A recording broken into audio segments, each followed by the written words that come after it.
While millions gather in Karbala to mark the day of Arba'in, a few people mark the day in Oslo with quite an acclimatized style.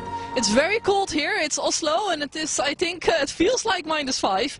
What we're doing is that we are handing out free cups of hot chocolate to people.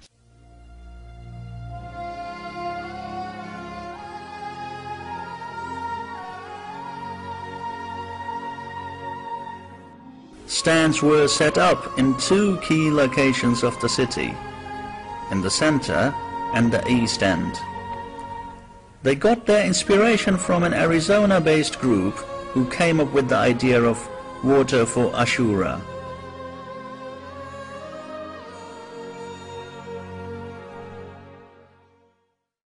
Actually, it's the first time here in Oslo. Yes, mashallah. I didn't believe that it's going to be so great. We have talked with a lot of people here, and a lot of people didn't know about Shia Islam. Now they know about it. There is since Ya Hussein, and some text in Norwegian about what he stood for. It's black with a text also about more detailed information about what happened.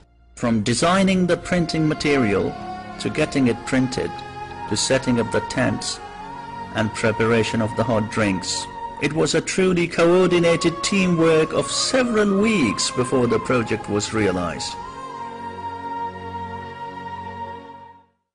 I'm sure that Ahlul Bayt was standing with us, and the other one who just, I feel like they're standing with us right now. We have a sister that will show you how to make chocolate. We use milk powder and water. It's for our brain, Imam Hussein. We mix it up with chocolate, hot chocolate, and sugar. It's a very nice feeling because when you're standing here doing this, I just remember how Radi' didn't get milk. I remember how Ruqayya was thirsty and how Sayyidah Sukaina was thirsty, and here we prepare milk and we give to people in this cold, and they lived when it was very warm there and they didn't get water. So and I'm really happy that people, when they drink those drinks, they think like, why did we get this? And they read these tickets or these flyers and I hope they'll get what we're trying to tell them. I really hope so. After our Prophet, peace be upon him, died, unfortunately, bad people took over power in the Muslim world. They started to oppress people in the name of Islam. Unfortunately, we still see that today, that this happens. I just want to make the people know about Imam Hussein and the Arba'in, and let people know everything about him, because it's something that is wrong that people think about Imam Hussein, and we don't want that to happen. No, we are here to spread the word of Imam Hussein, to tell everybody what Islam is and what Imam Hussein did. And we want to just not spread this to our Sunni brothers and other brothers. We want to spread this to the Norwegian people so they know about Islam.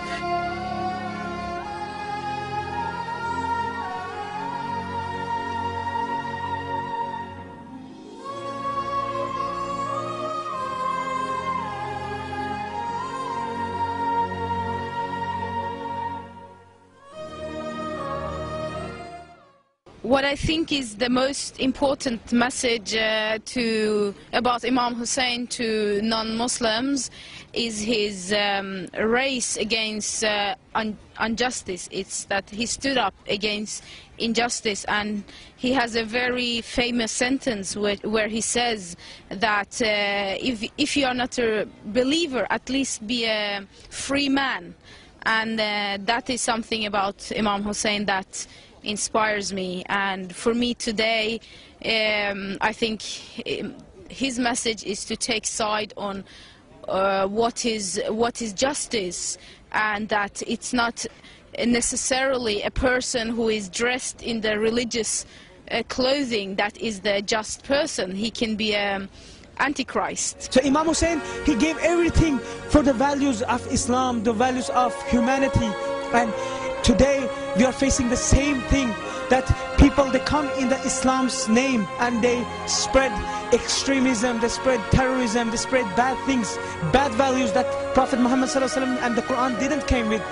We need our Imam Hussein today also, but if you want to search to the right Islam, to the right face of Islam, turn to Imam Hussein. We live here in Norway, we couldn't reach, we couldn't be among those millions of pilgrims, but we want to say also from here that we follow the message of Imam al-Hussein, peace be upon him, the message of justice. Imam Hussein did teach us love, did teach us peace and every that, but also he teaches us a very important lesson. Yazid, he had this huge power with the army and everything, but still the courage was there. The brave heart Imam Hussein had the courage to say, even if we are few, we don't have to be afraid of the superpower. The legacy of Imam Hussein is flourishing year by year everywhere around the world. His message has reached places like Norway, once considered remote and foreign to Muslims. But Muslims have now become part of the Norwegian society and culture, and so has Arba'in.